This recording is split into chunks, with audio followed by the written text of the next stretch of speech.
আমরা দেখেছি যে গতকাল বাংলাদেশ ক্রিকেট দলের ব্যাটিং কোচ হিসেবে আশরাফুলকে নিয়োগ দেওয়া হয়েছে এবং তারপরে আজকেই আমরা দেখলাম যে মোহাম্মদ সালাউদ্দিন পদত্যাগ করেছেন।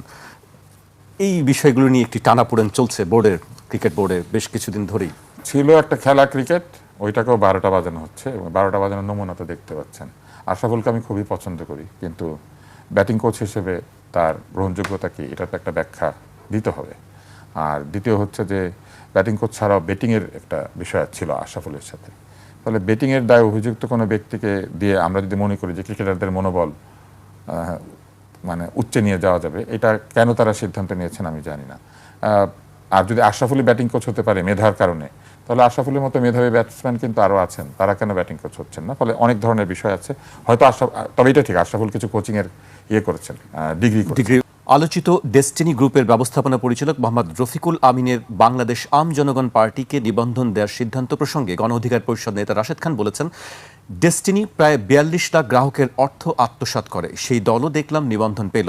হঠাৎ করে জেল থেকে বের হলো, দল গঠন করলো, কমিটি দিল, বাসাবাড়িকে অফিস হিসেবে দেখিয়ে দিল, তারা নিবন্ধন পেল। কিন্তু তারেক রহমান, যাকে আপনারা সবাই চেনেন, রাজপথে সবসময় সংগ্রাম করেছেন, তার দলকে নিবন্ধন দেওয়া হয়নি। আরও বেশ কিছু কথা বলেছেন, আমি সামান্য একটু অংশ উল্লেখ করেছি। এই নিবন্ধনের ক্ষেত্রে আসলে কি সব রাজনৈতিক দল কি সব শর্ত পূরণ করেই নিবন্ধন পায়, নাকি আসলে অন্য কোনো হিসাব নিকাশ কাজ করে এখানে? যদি কমন সেন্স দিয়ে বিচার করেন তাহলে এটা বোঝা খুব একটা কঠিন না যে এত অল্প সময়ের মধ্যে একটি রাজনৈতিক দলের পক্ষে যে শর্ত পূরণ করা দরকার সেটা পূরণ করা সম্ভব না, যেখানে এই দলের প্রধান জেলখানায় ছিলেন। এই আগস্ট মাসের পরে তিনি জেলখানা থেকে বের হয়ে এসেছেন। তারপর হচ্ছে তার ট্র্যাক রেকর্ড। ডেস্টিনি নামে একটি প্রতিষ্ঠান তৈরি করে তিনি ডেস্টিনি পত্রিকা, তারপরে ডেস্টিনির নানান ধরনের ট্রাভেলিং এজেন্সি সহ নানান ধরনের কোম্পানি তৈরি করেছিলেন। উনি মূলত মাল্টি লেভেল মার্কেটিংয়ের নামে মানুষের কাছ থেকে টাকা সংগ্রহ করতেন, এক হাত থেকে দুই হাত, দুই হাত থেকে চার হাত, যেটাকে পঞ্জি স্কিম বলে। পৃথিবীতে যে কোনো অর্থনৈতিক স্ক্যাম বা কেলেঙ্কারির যদি আপনি বই পড়েন তাহলে দেখবেন প্রতিটি বইতেই পঞ্জি স্কিমের কথা আছে। তো মূলত উনি এটা করতেন এমএলএ। উনি পঞ্জি স্কিমটা কীভাবে করতেন, কিছু প্রোডাক্টের মধ্যে ঢুকিয়ে দিয়েছিলেন, কালো জিরার তেল, কালো জিরার মালিশ, কালো জিরার অমুক, কালো জিরার তমুক, নাইজেলা নাম দিয়ে এরকম কিছু বিক্রি করতেন। নানান ধরনের প্রোডাক্ট বিক্রি করতেন যেগুলো চীন থেকে অতি সস্তায় আনা যায় এবং সেগুলো এখানে বিক্রি করতেন। পাশাপাশি তিনি আরেকটা কাজ করেছিলেন, তিনি গাছ বিক্রি করতেন। পলোনিয়া নামে এক গাছ নিয়ে এসে তিনি সেই গাছ মানুষকে বলতেন যে এটা দিয়ে নাকি দারুণ আসবাবপত্র হয় এবং গাছ বিক্রি করতেন। এই গাছ কিনলে আপনি একসময় এই গাছ বিক্রি থেকে অর্থ পাবেন এবং এই গাছ আবার ওনারাই কিনে নেবেন এবং 3 গুণ অর্থ পাবেন একটা নির্দিষ্ট সময়ের পরে। আমি দুঃখের সঙ্গে জানাতে চাই, আমার একজন চাচা, উনি পালোনিয়া গাছ তো কিনলেন, আমাকেও অনেক চেষ্টা করেছিলেন, আমাকে অনেকে বোঝাতেন, আমি বুঝতাম না। এখন এই ভদ্রলোক যার ট্র্যাক রেকর্ড এইরকম, তিনি চোখের পলকে দল তৈরি করে দারুণ ঝলকে উনি পেয়ে গেলেন নিবন্ধন, এবং তার দল, যে দলের অধিকাংশ নেতাকর্মীকে আপনি চিনবেন না।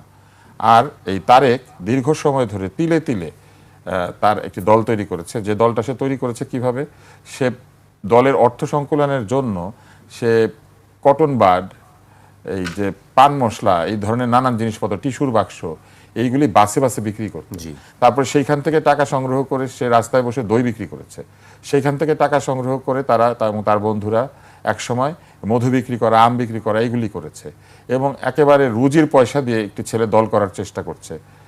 পৃথিবীর বহু দেশে আঞ্চলিক দল আছে, আপনি দেখবেন ভারতে গেলে, আমেরিকাতে গেলে আঞ্চলিক দল আছে, আঞ্চলিক জোট আছে, অঞ্চলেই তারা ইলেকশন করে। তারেকের মতো একটি দল তো একটা অঞ্চলের দলও হতে পারে, শুধু ঢাকায় রাজনীতি করে মনে করেন?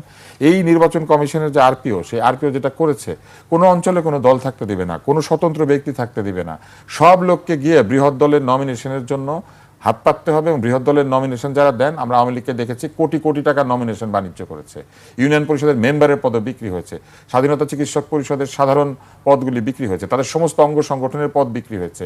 আমি চট্টগ্রামে গিয়েছিলাম, এক ব্যক্তি আমাকে র্যাডিসন হোটেলের নিচে জড়িয়ে ধরে ফেলে বললেন, আপনি এখানে এসেছেন, পদ চাচ্ছেন? তখন আমি তাকে বললাম না তো।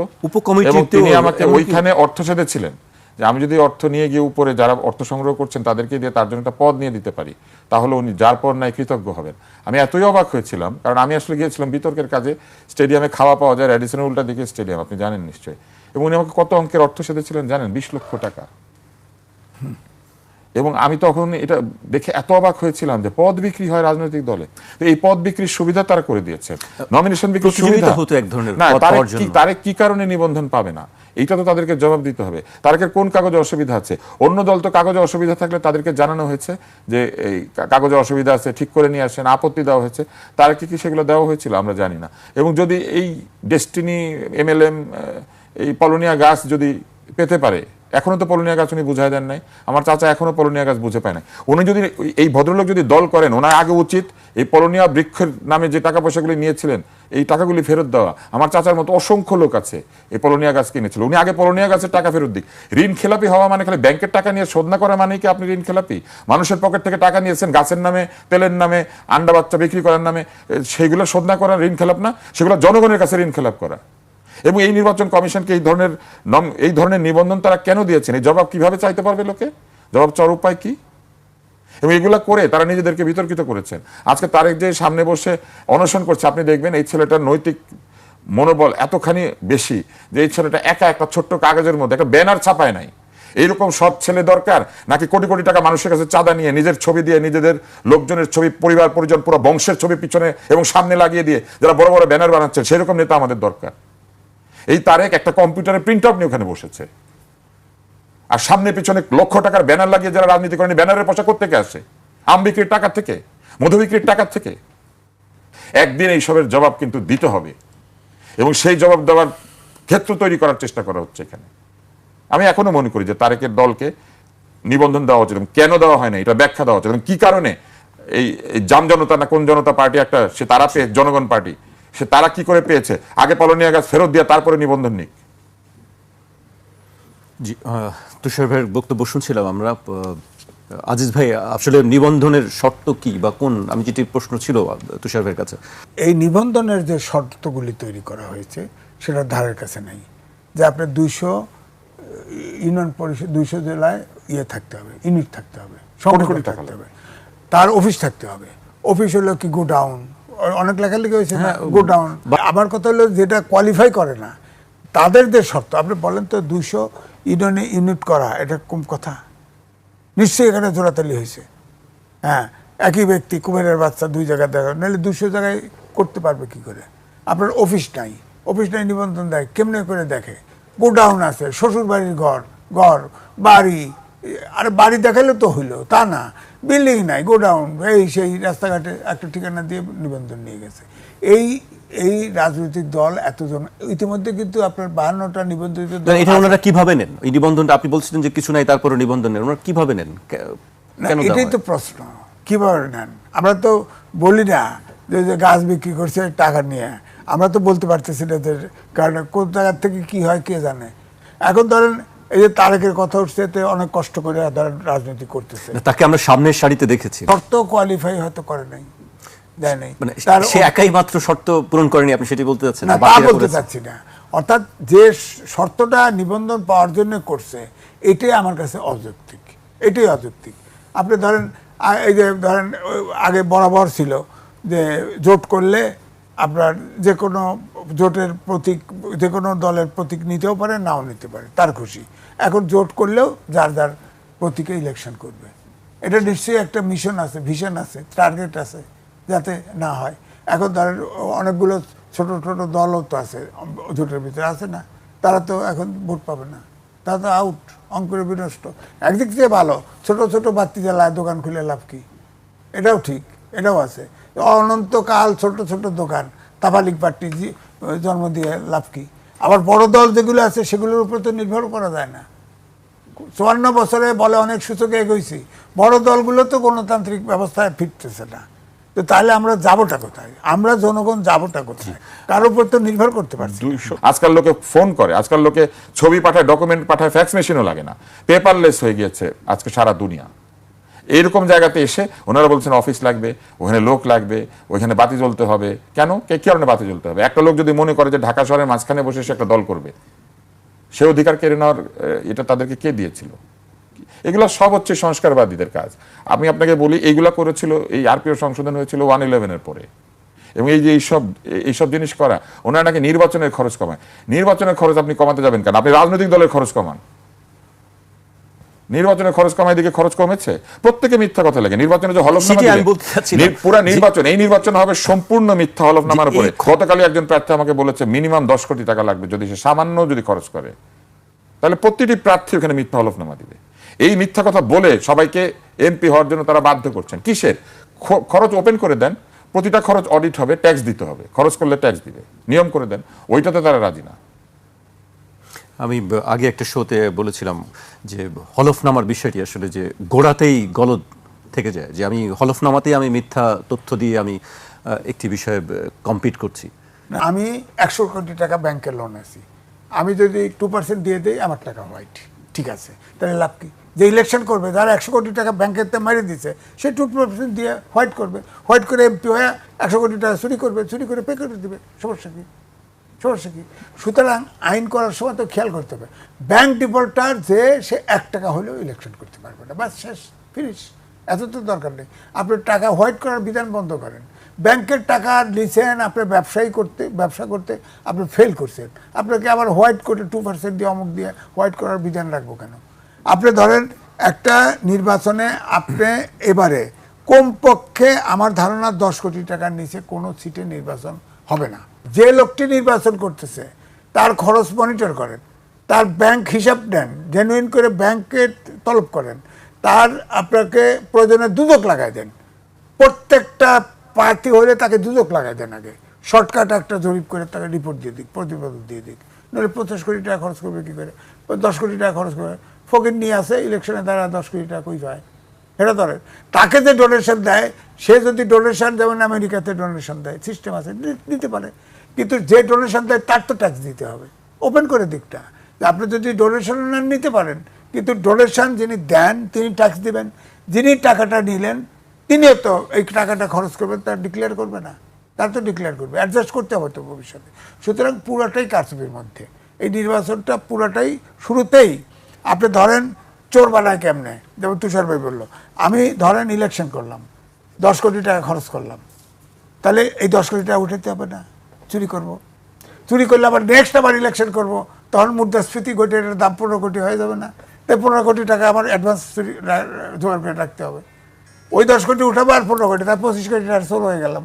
বিএনপি ক্ষমতায় গেলে এনসিপি থেকে 3 জনকে মন্ত্রী করার কথাও আনুষ্ঠানিকভাবে আলোচনায় তুলেছেন। বিএনপির দিক থেকে স্পষ্ট করে এখনো কিছু জানানো হয়নি, তবে বিএনপি চায় না এনসিপি জামায়াতের সঙ্গে কোনো নির্বাচনী জোটে বা সমঝোতায় যাক।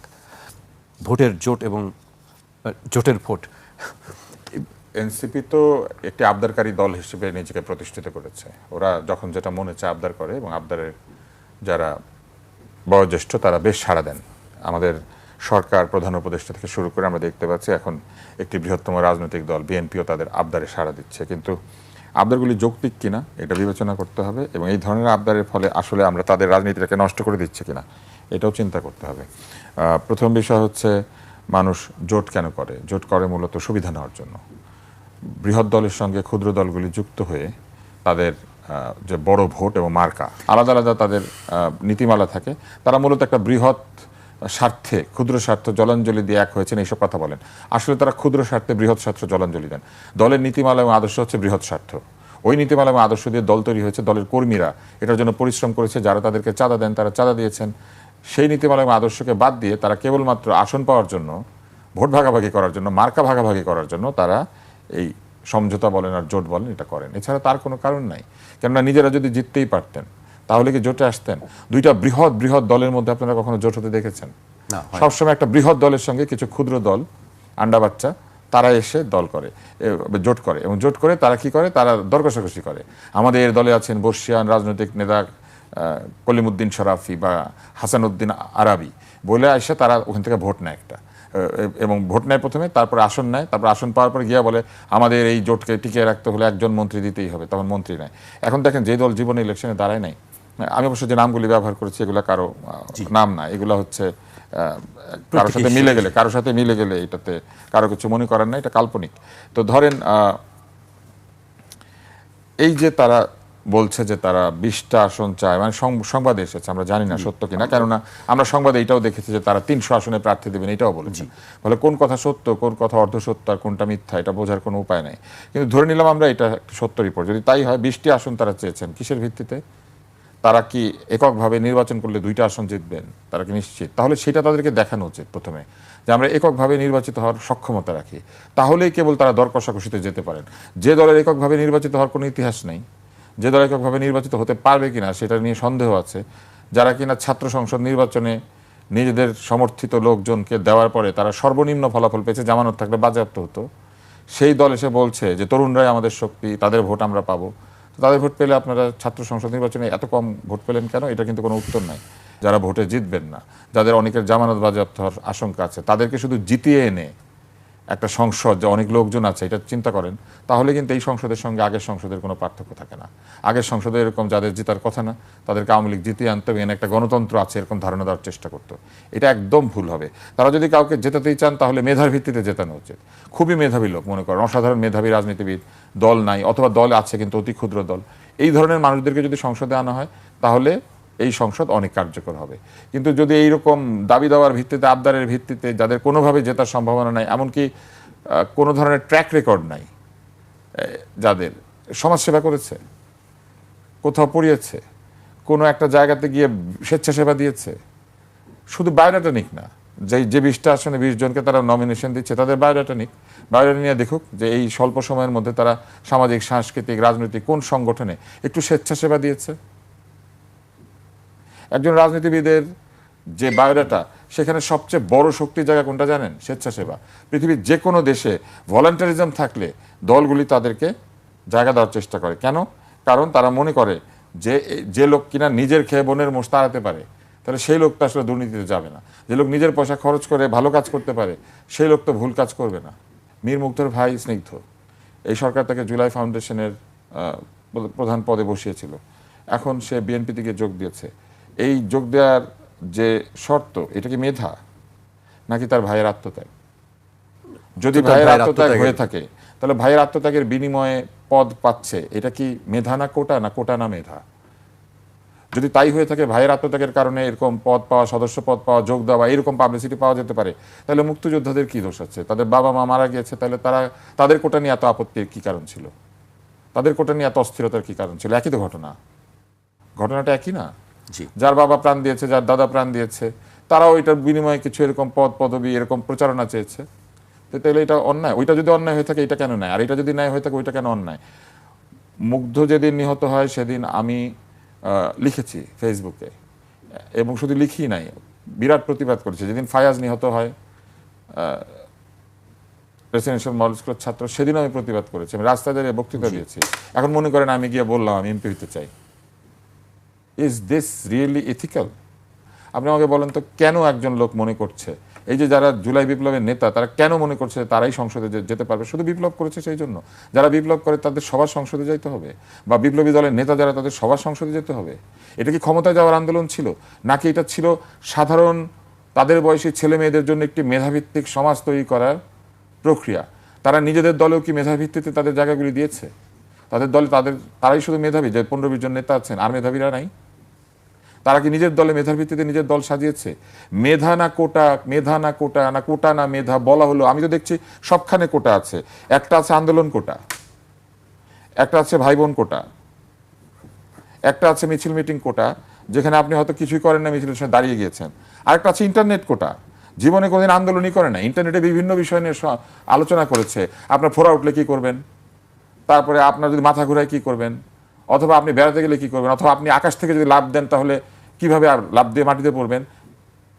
তো এই ইন্টারনেট কোটা, এই মিছিল কোটা, এই ভাই বোন কোটা, আন্দোলন কোটা, আসল কোটা কোথায়? যোগ্যতার কোটা কোথায়? লেখাপড়ার রেজাল্টটা বলো তো সবাই, কে কততে পেয়েছো, কার জিপিএ কত, কে মাস্টার্স কমপ্লিট করেছো, আর কে গ্রাজুয়েশন, কার রেজাল্ট কি, একটু বলো। অথবা এটা বলো না, তোমরা বিশেষ দিতে চাইছিলা, কোয়ালিফাই। Those who have actually told us যে বিসিএস অন্যায় হয়, কোটার ভিত্তিতে রাষ্ট্র এবং সরকার লোকজনকে নিয়োগ দিয়ে মানুষকে অবিচার করে, তারা এখন কি করছেন? তারা চাকরি চান না, তারা ব্যবসা চান না, তারা উদ্যোক্তা হতে চান না। আমাদের প্রধান উপদেষ্টা বলেছিল যে তারা উনি বলেন ওনারা যেন উদ্যোক্তা হবেন। একজন লোক তো দেখে উদ্যোক্তা হতে চায় না, সবাই এমপি হতে চায়, সবাই সংসদে যেতে চায়। কেন? একা নির্বাচন করুক, প্রমাণ করুক যে মানুষের ভোট তাদের জন্য আছে, দাঁড়াক একা, প্রমাণ করে দিক যে জাতি তাদের সাথে আছে। সেটা তারা করতে চাচ্ছে না। তারা কার সঙ্গে যাচ্ছেন? সেই দলের সাথে যাকে তারা চাঁদাবাজির জন্য অভিযুক্ত করেছেন, যাদেরকে বলেছেন হ্যাঁ ভোটে জন্ম, না ভোটে শেষ হয়ে যাবে, যাদের মৃত্যু ঘণ্টা বেজে গেছে, কাবিননামায় সই করেছে, বুড়িগঙ্গার পানি দিয়ে তাদেরকে কাবিননামায় সই করেছে, বুড়িগঙ্গাতে নিয়ে ধোয়াবে, জমজম দিয়ে ধোয়ানোর চেষ্টা করেছিল, তাদের সাথে আবার কি এই যে আলোচনা করছে, এটা কিসের আলোচনা? এটা লোভের আলোচনা, লাভের আলোচনা, এটা সিটের আলোচনা, এটা আসনের আলোচনা, এটা মন্ত্রিত্বের আলোচনা। কোথায় লাখ লাখ ছেলে মেয়ের চাকরি, কোথায় লাখ লাখ ছেলে মেয়ের বৈষম্যহীন সমাজের প্রতিষ্ঠা? বরং এই যে অন্য দলের মধ্যে কোটা নিয়ে ঢুকে পড়া এবং অন্য দলের মার্কা ব্যবহার করা অথবা অন্য দলের ভোটার ব্যবহার করে নিজেকে বিজয়ী করার চেষ্টা, এইটাই তো কোটা। এইটাই তো যোগ্যতাহীনভাবে অন্যকে ব্যবহার করে নিজে লাভ করার চেষ্টা। নিজের যোগ্যতায় জ্বলে ওঠেন, হ্যাঁ, আপন শক্তিতে জ্বলে ওঠেন। জি, আমরা তো এটা দেখতে চেয়েছি। আমরা ভেতরে একরকম দেখি, বাইরে আর একরকম কথাবার্তা দেখি। আমি এনসিপি নেতা নাসিরউদ্দিন পাটোয়ারি একটি কথা বলছেন যে আসনের লোভ দেখিয়ে গণতন্ত্রের পথ রুদ্ধ করা হচ্ছে।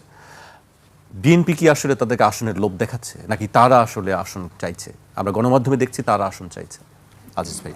ধন্যবাদ আপনাকে। কারণ হচ্ছে ধরেন এবারে আরপিও সংশোধনী হয়েছে, সেখানে কিন্তু বলা আছে যে জোট করলেও যার যার প্রতীকে নির্বাচন করতে হবে। তো সুতরাং জোট করলেও যদি আলাদা নির্বাচনী ভোট করতে হয়, তাহলে একটা পিআর সিস্টেমের দাবি আছে না? উনি জোট সিস্টেমে আলাদা প্রতীকে নির্বাচন করবেন, আলাদা ভোটটা কাউন্ট করে তার অনুপাতে সিট ফাইল নিতে হয়, এটা যায় না কেন? এই জন্য আমি বলছি যে এবারে যে জোট, ধরেন এনসিপির কথা, এনসিপি এমনভাবে চলছে যে এটা যাই বলেন না কেন এটা কিংস পার্টি, এতে কোনো সন্দেহ নেই। আলাদা যদি নির্বাচন করে, আমি আগেও বলেছি এখনও বলছি যে তাদের একটি সিটও জামানত থাকবে না, একজনেরও না, যাই বলেন না কেন। তাহলে তাদের আসনের লোভ দেখাচ্ছে কারা? আসলে লোভ দেখাচ্ছে কে? বক্তৃতা স্টানবাজি তো অনেক হয়। বিএনপি হয়তো কোনো, কারণ জোটের একটা রেস উঠছে না, ইসলামিক দলগুলো নিয়ে জামাত একত্রিত করার চেষ্টা করতেছে। এখন এনসিপি, এবি পার্টি এগুলো মিলে একটা দল করার চেষ্টা করতেছে, করুক না, ছোটো দলগুলো একটা করুক, সমস্যা নেই। কিন্তু আমার কথা হলো জোটে যতক্ষণ পর্যন্ত আদর্শের মিল না থাকবে ওই জোটের কিন্তু কোনো কাজ হবে না। জামাতের সাথে জোট ছিল না বিএনপি, জোট না, তারা বলছেন সমঝোতা। সমঝোতা হলে তাহলে আলাদা জোট করার দরকার নেই। আলাদা সমঝোতা, বিএনপির ভোট শাপলাকে দিক, শাপলা কলিকে দিক, শাপলার কলি বিএনপিকে দিক। শাপলা কলির সিট কিন্তু কিছু কিছু ছাড়তেছে, তারা বলতেছে রেসপেক্টের কারণে। বিএনপির তো আরো অনেক নেতা আছে, সম্মানীয় নেতা আছে, তারেক রহমানের সিটও দিবে না। আমার কথা হচ্ছে তারা বলতেছে তাদের সম্মান দেখিয়ে, যেহেতু তারা গ্রেট লিডার, তাদের সম্মান দেখিয়ে তাদের এগেনস্টে কোনো প্রার্থী দিবে না। আমার একটি বক্তব্য, আমি তুষার ভাই এক সাইড বলছে, আমি বলি দেখেন, এই ক্লাস 8 থেকে আপনার মাস্টার্স পর্যন্ত এই কয়েকটি ব্যাচের ছাত্র আন্দোলনে নেমেছিল, তাদের মনোজগতের বিরাট পরিবর্তন ঘটে গেছে। কথা বলার সময়ই বলে জেনজি ছাড়া চলবে না। 4 কোটি ভোটার তরুণ, সুতরাং এই 4 কোটি ভোটার হচ্ছে ডিটারমিনিং ফ্যাক্টর রেজাল্টের জন্য। কিন্তু বোঝে না এখনও সমাজের কালচার কিন্তু যায় নাই। আমার ফ্যামিলিতে 72 জন সদস্য, আমার ফ্যামিলিতে 45 জন ভোটার। আমার তো ধারণা আমার কথার বাইরে একটা ভোটও যাবে না, তরুণ থাকলেও যাবে না। এটা কী দিয়ে পারবেন?